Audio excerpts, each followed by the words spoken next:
Welcome to The Strategic Edge, the podcast for entrepreneurs and business owners who want a competitive edge in the market.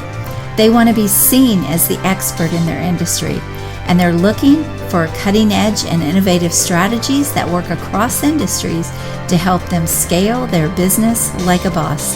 My name is Carden, and I'm your host. Welcome to the show.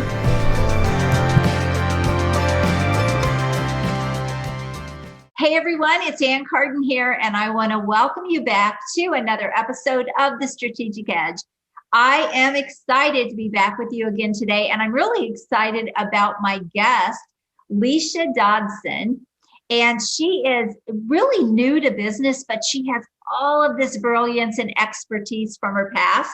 So I know there is going to be a lot of gold and a lot of value shared here today about not just how to launch a business, but how to actually leverage resources that are right in front of you to be able to catapult your business and move things faster. So, Lesha, welcome to my show. Well, thank you so much, Ann. I'm really delighted I'm honored that you decided to have me come on board. I'm looking forward to our conversation. Well, and Lesha and I talked a little bit right before we started recording this. And so I know this is going to be a great episode because she just has so much to share. And we just almost had to stop talking so that we could actually get the podcast done. So I know it's going to be great. And I know you're going to get a lot from it. So Lesha is actually a co-partner with Star Insurance Group, which is her own company that she founded about a year or so ago. Is that right, Lesha? Yeah, well, actually, I'm going to give credit where credit's due. My partner, Shauna Splain, is the one who started the company, and now I'm on board as a full partner with the company. Fantastic, fantastic. So we're going to talk a little bit about your background because you have a really, really interesting background that has allowed you to really step into, okay, I think I'm ready to do my own thing now and build my own business. But let's talk a little bit about the difference in having your own business and what is required for that as to really what you were doing before in regards to what you were doing before. That's a really good question, Ann. So I'll tell you a little bit about my background. I started off my career, for lack of better words, in nonprofit work. So I did a lot of nonprofits, everything from homelessness to hunger to HIV to Alzheimer's. It ran the gamut. Mostly spending that arena in the program development and outreach and also in fundraising. Then I transitioned over to healthcare. And that was really cool because those are muscles in your head that you get to work out, that you learn all these things that become meaningful with that. And mainly spent that in that arena in between operations and business development. Then I stretched my muscles and my brain muscles again and ended up in HR, which I'd always in some way or another end up with HR because if you're managing people, you're always in HR. So all of those experiences accumulated, we're under someone else's umbrella. And you can, gain all these wonderful skills and all these great things. But when you are transitioning that over to manning your own ship, it's definitely a different experience. But you learn that what was made you successful in that arena will allow you to be successful in your own arena. So those are some of the things that I was taking away from all that. Before we were talking, we were talking about some really fun stuff before, and because I have some timers, I need for you to remind me some of the documents that we had addressed. But just so that you can know exactly what Star Insurance does. Star Insurance Group, we are an independent insurance agency providing property and casualty insurance solutions for both personal and for commercial, based in the Charlotte, North Carolina area, but serving the Southeast. So we truly are a customer-centered company focused on making sure that the customer experience is the most important thing, along with getting the value that they're looking for. Fantastic. And how many states did you say you service? We are currently serving North Carolina, South Carolina, Georgia, Virginia, Ohio, and who did I get? Florida. How can I forget Florida? Okay. Okay. Very good. And this is a podcast for entrepreneurs and business owners. So she also does commercial. So if you're in any of those areas, might be one of the things that you want to have a conversation with her about for your business. I know insurance is one of those things people don't want to have, but we all need it, and we all have to make that investment. And having someone that is really there for you and can really help you make sure that you're covered and make sure that you have the things that you need, and really a customized service is so, so important. Yeah. Because there's a lot of scammers out there, right? Let's face it. Yeah, well, I mean, I'm going to tell you, there are some wonderful people who work in this industry, and I learn from them and I grow from them every day. As an independent agency, what we have the ability to do is to work for the customers as opposed to working for the insurance carriers. Yes. We look for what's a good fit for them. We take the time, take the research to find the carriers that have an appetite for certain types of businesses, because these fast, we can get you insurance in 5 minutes. You don't really want someone who gives you insurance in 5 minutes. You want someone who's going to make sure that everything you have is covered. And we make sure that you at least do that, and then some, because we ask very detailed questions. I was talking this morning with a friend of mine, and they were talking about how they do financial planning. And this is a good takeaway. And he said, if someone came to me and asked me, what do I do with $10,000? And I told them instantly what they could put it into, then I'm not a good financial planner. I need to be able to take the time to dig in and find out exactly what their needs are, what their goals are, what else is going on in their lives. And it's the same thing with insurance. It wouldn't be a good insurance agency if we didn't ask the questions. I love that. I do the same thing, obviously, as a business consultant. There are so many ways I can help someone. How can I know how to help them if I don't ask the questions to find out what their needs are? Because then I'm trying to push my agenda on them, which might not be the best fit, right?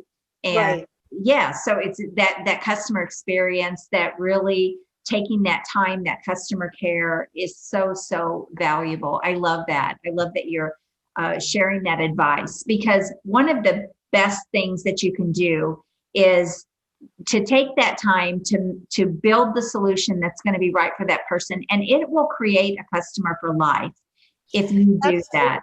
Absolutely, especially like in our commercial end. We're not, most of the time we're working with other small businesses. We're small businesses too. Mm-hmm. If we look at them as not just serving their immediate need for their liability, or if they're covering their property or things like that, but work with them to help them in their growing their business. Yes. One of the great things that I think that has been part of my strategy personally, and also LaShawn's, is that we like to see ourselves as being a resource partner. Mm-hmm. That we want your success, because if you're successful, we're going to be successful. Right. So we are constantly looking at ways of how we can help our clients in providing introductions and making sure that they get connected to the resources that they need, the other parts of their business, and doing that because we have vetted those resources. We have experienced them. We have built relationships with them, and we trust them to take care of them the way that we would treat them. So for me, there's no magic wand. It's really about treating people the way that you want to be treated and seeing them as the whole person. Yes, great, great, great advice. I think people can definitely tell too, if they're working with someone who has a heart to be there for them and serve them, or someone who is just in it for the quick buck or to close the deal, to make money. And so you and I are very much in the same, even though our professions are different, we do basically the same thing. It's really figuring out what that client needs and making sure that, we can be the solution. And for me, if I'm not the solution, I should have a referral for them, for someone that can help them, because let's face it, we don't all do everything, or we No, don't, we shouldn't. We shouldn't. we absolutely shouldn't. I mean, I definitely, we made a point that we didn't want to be the company that offered every single insurance solution that's out there. For one, I don't think that is possible unless you have like a massive team of people for somebody to do everything and Right. do it well. So we chose to stay in our lane and to do property and casualty, which is a very large Mhm. lane to be in, Sure. because it's not just about your home, your auto. When you're looking at your business, you're looking at a whole host of number of things that you probably are not even thinking through. Like cyber these days is probably one of the most important things to actually start looking into for, especially for small businesses, making sure that they're covered for people's data. Because if you don't, then yeah, that could be hairy. Because Yeah. we are a soup happy country. We are definitely a soup happy country, and we Yeah. want to make sure that people have have the resources available to make sure that they're covered. That's not And much to be proud of, but you're right. no, it's not. And I don't blame people. I mean, I guess it's just part of the world that we live in. And you don't even have to be at fault in order for somebody to sue you. Yeah, So you just right. want to make sure that you're protected. I love that. One of the things too, I think a lot of times, and you can correct me if I'm wrong here, but a lot of times business owners are looking for the cheapest. Like I said, people don't want to buy insurance, right? It's one of those things that are a need. It's not a want, and they don't want to have to spend money. So one of the mistakes that I know business owners make is a lot of times they go out and they're looking for the cheapest insurance without realizing if this is actually going to cover them or not. Do you find that? Oh yes, definitely. I'm very used to people shopping around for the insurance, and that is totally fine. In fact, that's what we do. We make sure we shop it around, but we shop it around with the information that makes sure that you get the appropriate coverage. I can give you a quick example. We had a client who had gotten insurance through another agency. They had been categorized as a totally one part of their business, the smallest part of their business. But the biggest part of the business had the greatest liability, which was alcohol. And that agency did not cover them for that because they were trying to meet the pressure point of the price. Oh, right. But what they did was open them up for liability Mhm. in the event that something happened on the alcohol side. Yes. So instead of being responsive to that, we're going to try to find you the lowest price possible. We're going to try to make sure that you get the right coverage. Now, and try to educate people a little bit about how the insurance carriers work. Rates are affected by a number of things. Maybe it's affected by the industry. It's affected by the geographic area. It's affected by a whole host of other risk factors that are all behind the scenes and has nothing to do with what you got in your pocket. It has everything to do with what's the risk that they're willing to take and how much that you're going to have to pay in to have that assistance. So we do a lot of educating, and people go out and find something cheaper, but cheaper does not get you necessarily everything that you need, and making sure that you've got a partner in your back pocket that cares about your business long term.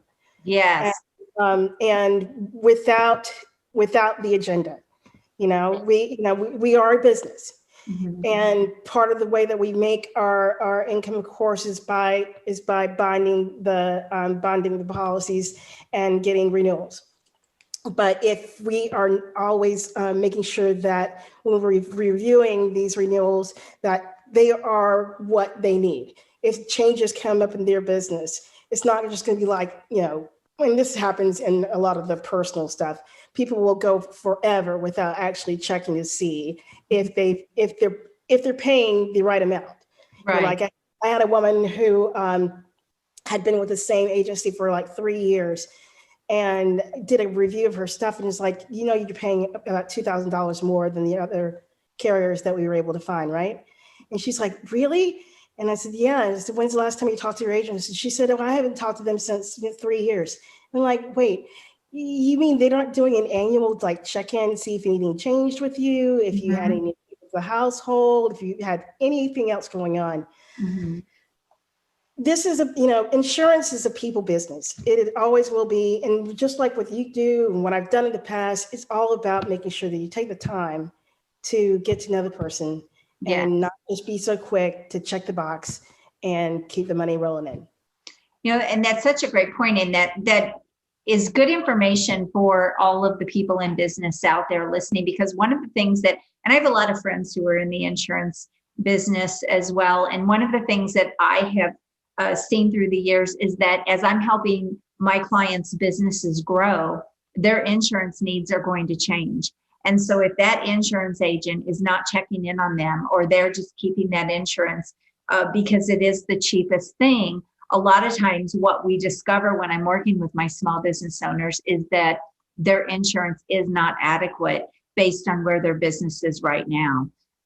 They're not covered, and they are definitely in in a place where there could be some huge liability issues. So I love that you said your insurance agent should check in on you, and just reviewing, and people should review that, right, periodically. And if your agency says, doesn't say, well, we don't have a really good reason as to why this rate has changed, it's really our job to kind of look into it. And, that's why we build these relationships with the underwriters and different carriers, to reach out and have a conversation. It's like, can you explain to me why, this such and such has changed? Or like I've had to do it multiple times. It's like, so why is your rate so much more different than this one? And then they'll explain things to me like, we just don't have an appetite for that certain risk right now. This person's got one or two things on their record, da, da, da. And then, it's like, okay, great. Now I can explain to them why it's going to be different in any place that they go. And so, we take that work off of the consumer's back to try to figure it out, and then not get, and just try to keep them from getting caught off guard. Right. And a lot of times too, people are, they'll see their insurance rate go up, and they will, instead of questioning because they don't have a good relationship with their carrier, they go out and try to find something cheaper, which again, we know is not always the answer, right? And so, the relationship thing, I love that we're talking about this, because having those strong relationships with people is really what it is all about. And that is what can really help people. I want to talk about, so we've definitely talked about the insurance side, which I think is very valuable information for small business owners and entrepreneurs who need to make sure that they're covered and they aren't going to have the liability issues. But I also want to talk about, you're fairly new to launching your business, even though you've got all of this background and this experience in HR and in nonprofit and in healthcare. And you've been able to use some of those experiences to really transfer to your new business and to really help that get going and growing.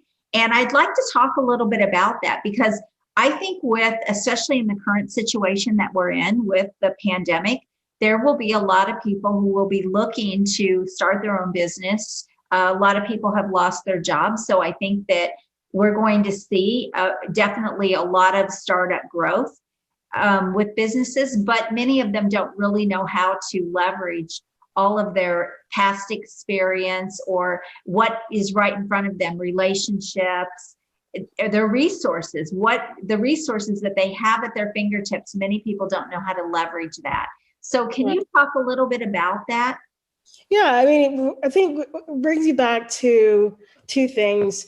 One, all of your skills are translatable. Sometimes we're so literal. We have people who I've interviewed, I've hired, I've fired a few people, and part of operations is like building these templates, these job descriptions, right? And so when we are looking at what's our next opportunity, don't just look at the title itself, but look at what are some of the skills that you have gained over the time that actually does complete that checkbox. The things that we learn are how to build out your resource toolbox.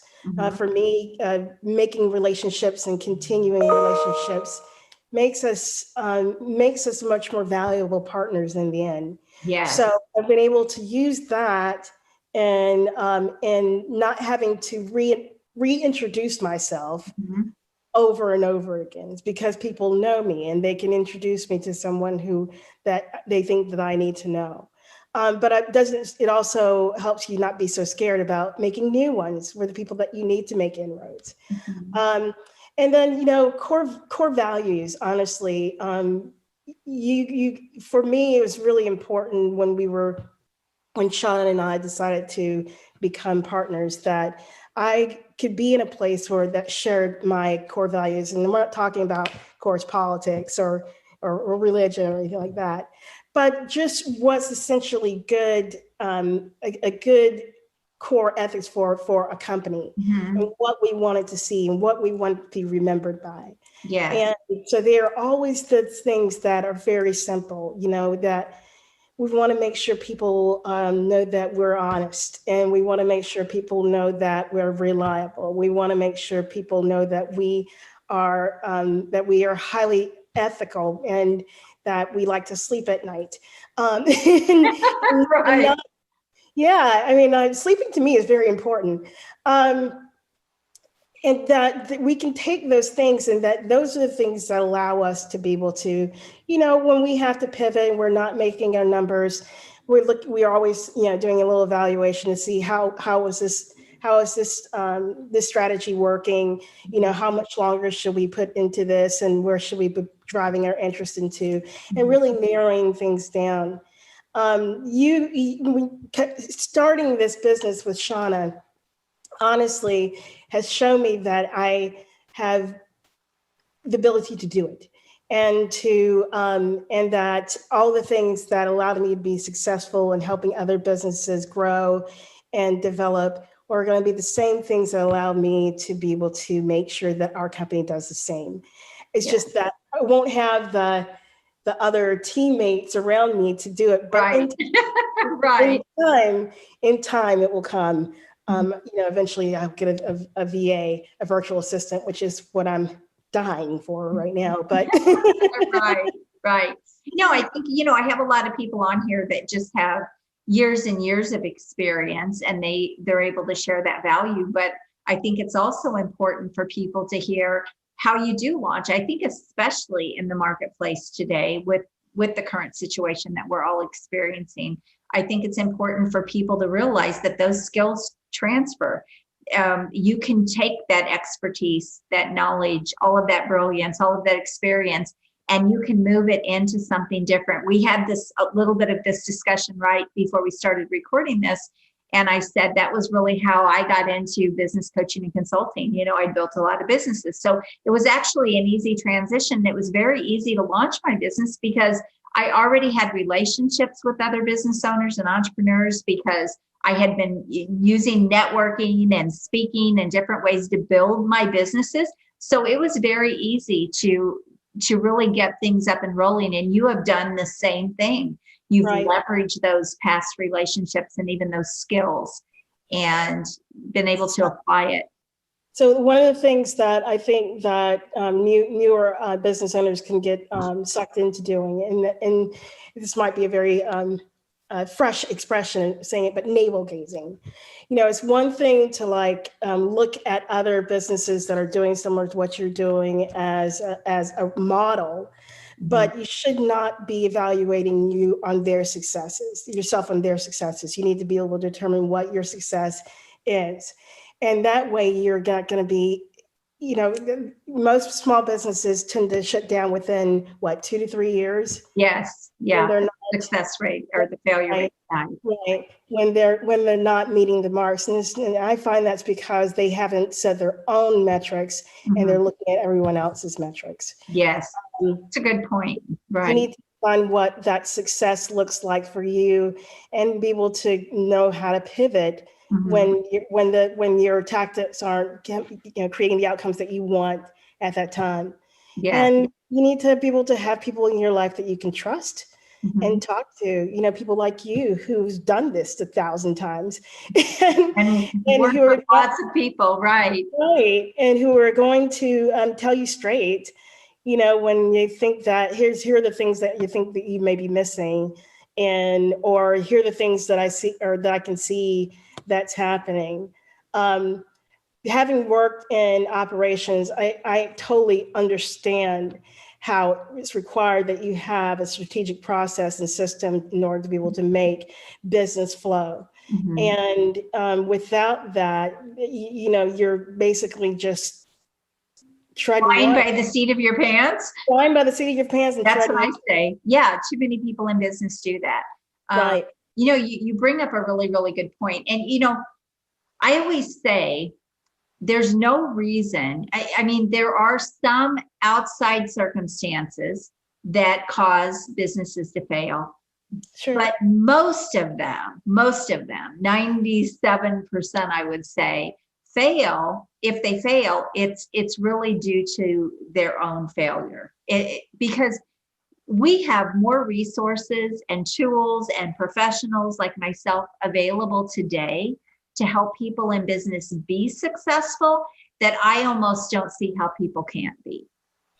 And you got to give yourself some grace, some periods of grace, and understanding that, all of your wants and your desires, those are great, but without a plan, it means absolutely nothing. Exactly. So you have to have a plan. You have to be willing to stick to it.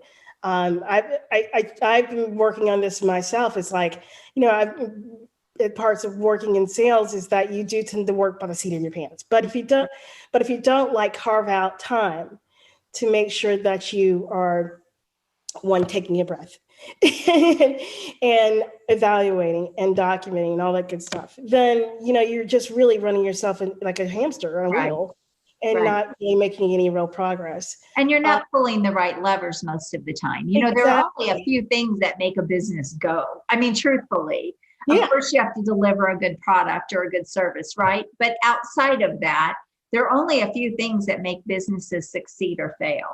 And, that's the financial side, the system side, profitability, marketing, sales, building your team, the main levers that people need to learn how to pull. And most business owners, they just get stuck in all of the stuff.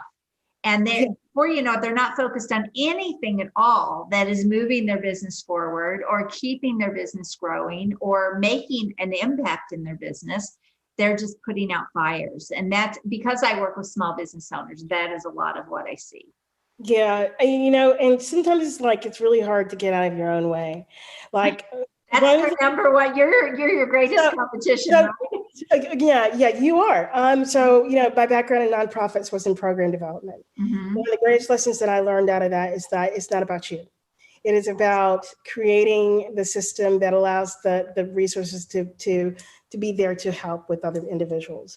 That if the moment that you make it all about you and you're the only one who can do this or you can do that, then it's the moment that program becomes ineffective because it has nowhere to go. It has nowhere to grow. Yeah. And so, learning to take yourself out when you're building out your processes and saying, how could this operate even if I wasn't here? Yes. Those are things that are super duper helpful. But then on the other end of it, owning your strengths, I am not a math person. I just not. So I'm not going to be the one who's going to always manage accounts. We've got a great accountant who helps us out with that.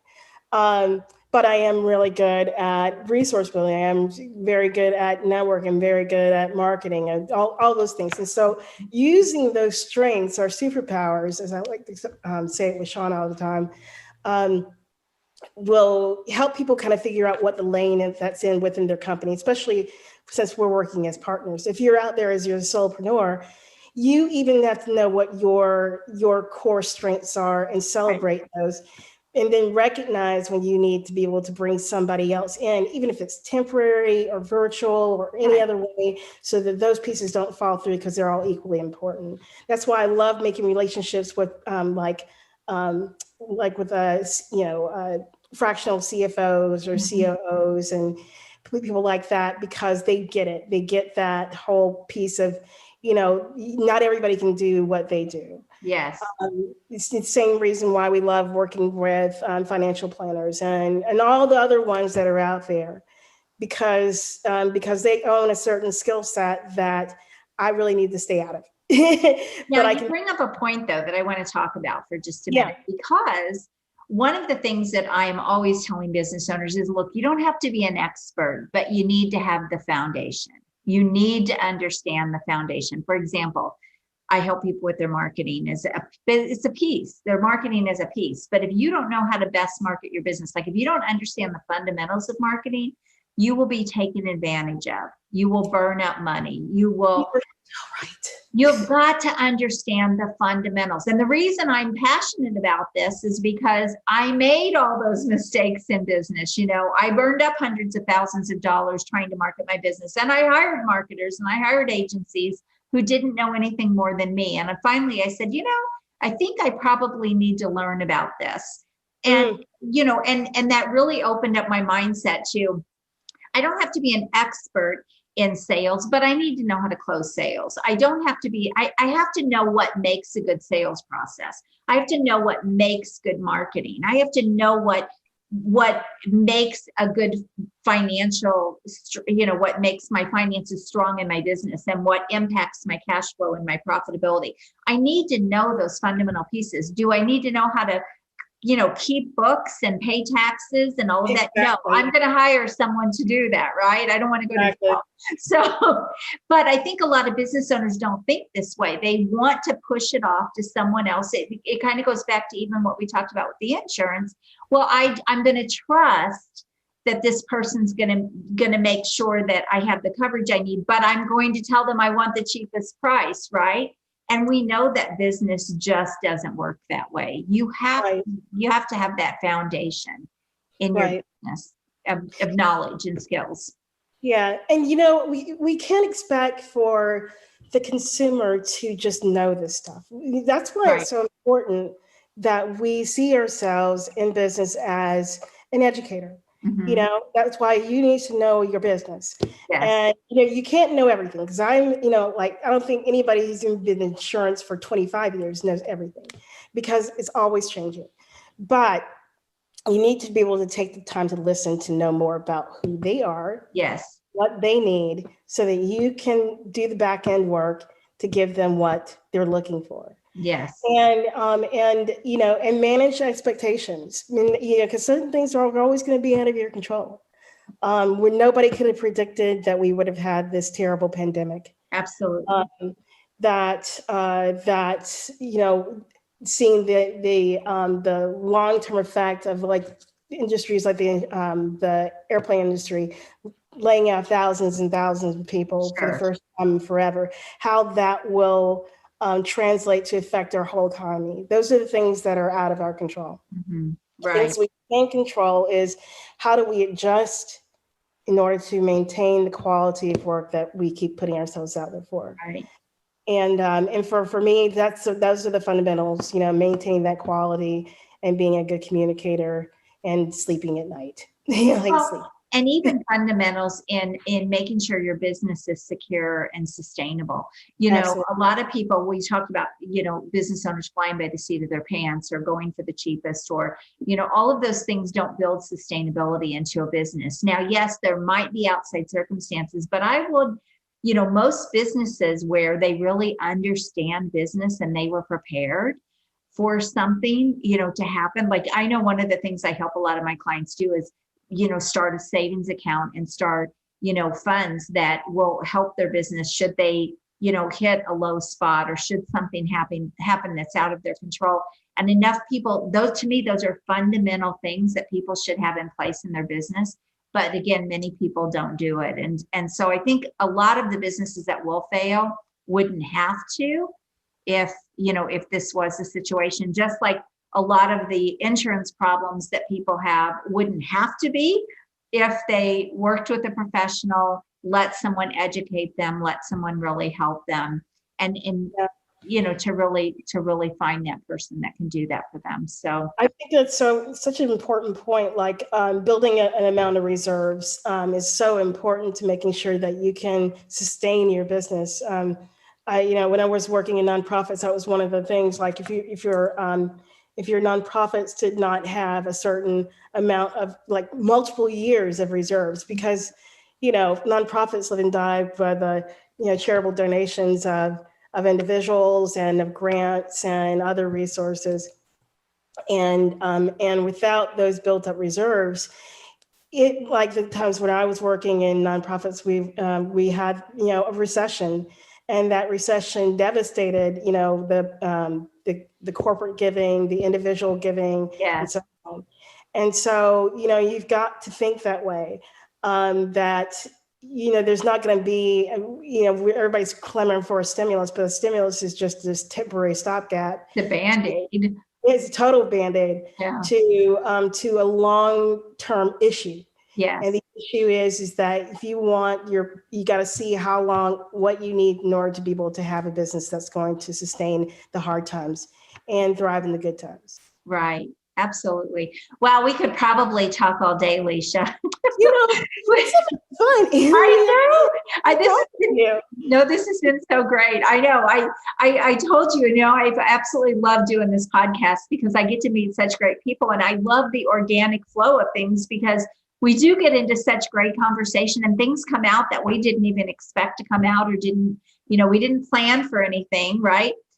We just get on here and just have conversation. And I think that those are the best kind, because I think that you can pick up just a lot of gold and a lot of value when two experienced people are having conversation. It's almost like you're behind the curtains, right? And you're peeking in to see what makes someone successful. But no, I love this. This has been great conversation. So, Lesha, how can people get a hold of you if they are in those areas that you service? Well, two ways. You can always go to our website, which is www.starinsgroup.com. You can reach out to us on Facebook. You can reach out to me on LinkedIn. You can call our number, and I have to always look at it because I can't keep things in memory because I'm old. Sorry. You're a lot younger than I am. We won't go there. Our number is 980-220-2257, or you can email us at agent@starinsgroup.com. And we'll put all of her links and her phone number and everything within the show notes. One of the things that I'm sure you probably do is you would be happy to look at any small business owner, entrepreneur's insurance, right? Yeah. The easiest way, all they need to do, they can reach out. We'll ask for some documents, what your current declarations are, just so that we can make sure that we're doing an apples to apples comparison, ask some real detailed questions, but then, work effectively to try to get you back some options.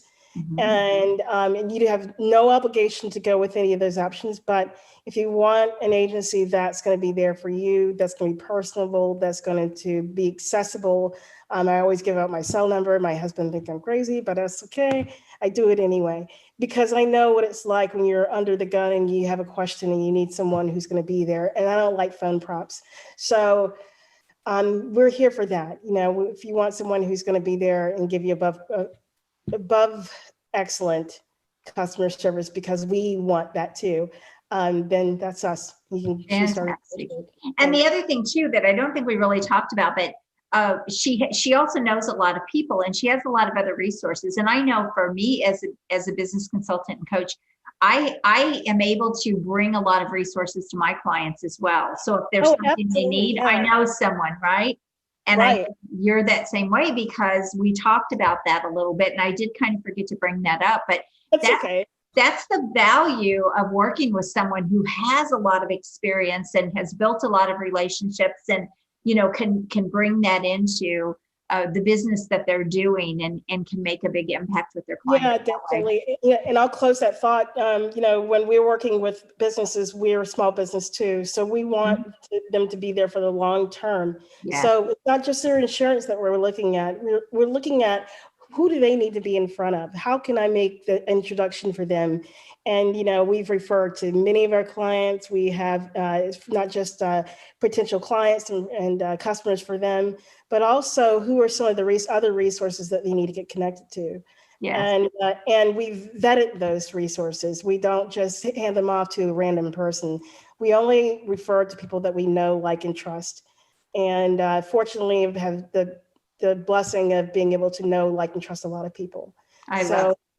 Yeah, it's a good thing. That's what makes the world go round, right? Definitely does. And I don't mind my world getting bigger. So. I love it. This has been fantastic conversation. Please reach out to Lesha if you have a need for insurance in either in your personal life or in your business. Reach out to her. Let her take a look at what you currently have and see if she can offer you something that's going to be a better fit for you. If nothing else, you're going to make a new friend and get to know her. Yes, that's the beauty of having conversations. So until next time, I want to thank all of you for being here one more time for the Strategic Edge. And I will see you next time. God bless you. Bye-bye. Thank you.